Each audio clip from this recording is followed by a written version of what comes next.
Hello friends, NCTE B.Ed college यानी उत्तर प्रदेश सहित कई राज्यों में शिक्षक बनने के लिए बीएड कोर्स में एडमिशन की प्रक्रिया शुरू होने जा रही है। ऐसे ही एनसीटीई हजारों ट्रेनिंग संस्थाओं की मान्यता रद्द करके छात्रों को असमंजस में डाल दिया है। बीईडी लेने से पहले आपको भी पूरा जांच पड़ताल कर लेनी चाहिए। एनसीटीई ने मान्यता रद्द करते हुए सभी स्टूडेंट और पेरेंट्स को अलर्ट किया। बीईडी में एडमिशन लेने से पहले लिस्ट देखकर ही एडमिशन लेने की सोच, अन्यथा टीचर बनने का सपना अधूरा रह सकता है। एनसीटीई ने देश में चल रहे डमी स्कूलों को मान्यता रद्द कर शुरू कर दी है। नेशनल काउंसिल टीचर एजुकेशन ने अब तक सबसे बड़ी कार्रवाई की है। लगभग 2500 टीचिंग संस्थाओं को मान्यता रद्द की है। कुछ और संस्थाओं की मान्यता रद्द करने की प्रक्रिया चल रही है। अगर बीएड कोर्स एडमिशन लेने की सोच रहे हैं तो सबसे पहले आपको लिस्ट चेक कर लेनी चाहिए। अगर आपका एडमिशन किसी ऐसे स्कूल में हो जाता है जो मान्यता रद्द कर दी गई है तो आपका बीएड का कोई भी मान्यता नहीं रहेगी। एनसीटीई ने 4 महीने का समय कॉलेज के लिया था और ईमेल के माध्यम से नोटिस भेजने के बाद उसका जवाब नहीं दिया, जिसको लेकर के एनसीटीई ने बड़ी कार्रवाई की है। तकनीकी शिक्षा के लिए रेगुलेटरी बॉडी एनसीटीई ने करीब 10 साल पहले जो नियम कानून बनाए गए थे उनकी धज्जियां बोलते हुए कॉलेज की मान्यता समाप्त कर दी।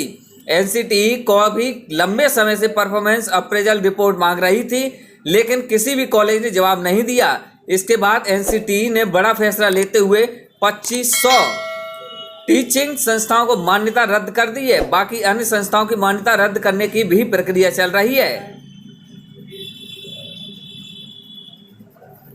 ऐसे सभी छात्र जो बीएड में एडमिशन लेने की सोच रहे हैं तो देश में जिन टीचिंग संस्थाओं की मान्यता समाप्त हो गई है यह समाप्त होने वाली है और जबकि डिटेल एनसीटीई की वेबसाइट पर 12 जून 2025 को अपलोड हो जाएगी। अभी तक साउथ रीजन में 872, वेस्ट रीजन में 686, नॉर्थ रीजन में 737, ईस्ट रीजन में 40 संस्थाओं की मान्यता समाप्त कर दी गई है। एनसीटीई द्वारा 12 जून को टीचिंग संस्थाओं से संबंधित सारी जानकारी अपलोड कर दी जाएगी। छात्र ऐसे इंस्टीट्यूट में बिल्कुल भी एडमिशन न लें जो कि केवल कार्यों पर संचालित किए जा रहे हैं और जिनकी मान्यता रद्द कर दी गई है। इन टीचिंग संस्थाओं में हर साल लगभग 17 लाख टीचर कोर्स करके निकल रहे हैं। अब क्वालिटी टीचर्स तैयार करने के लिए एनसीटीई द्वारा कई बड़े बदलाव किए जा रहे हैं, जिससे जो भी नए टीचर उनको बेस्ट प्रैक्टिस का पता हो तथा टीचिंग संस्थाओं का भी मिनिमम स्टैंडर्ड फॉलो करने होंगे। एनसीटीई द्वारा 12 जून को ऐसे सभी कॉलेज स्टूडेंट जिनकी मान्यता रद्द की गई है ऐसी लिस्ट सहित पूरी जानकारी एनसीटीई की आधिकारिक वेबसाइट पर अपलोड तो हो जाएगी। उसके बाद सभी छात्र एडमिशन लेने से पहले कॉलेज में अपना नाम तो अवश्य चेक कर लें, लेकिन एनसीटीई की मान्यता प्राप्त रद्द की जा चुकी है। अगर एनसीटीई की मान्यता रद्द हो चुकी है ऐसे कॉलेज में बिल्कुल भी एडमिशन न लें, वरना आपका भविष्य चौपट हो सकता है। टीचर बनने का सपना अधूरा भी रह सकता है और क्वालिटी टीचर्स को तैयार करने के लिए बड़े बदलाव के साथ में नए नियम भी बना रही है। अब टीचिंग संस्थानों को मिनिमम स्टैंडर्ड फॉलो करने होंगे, हाल ही में करना होगा। साथ ही छात्रों को अब कॉलेज जाना होगा। घर बैठे बीएड की डिग्री प्राप्त नहीं हो सकती है।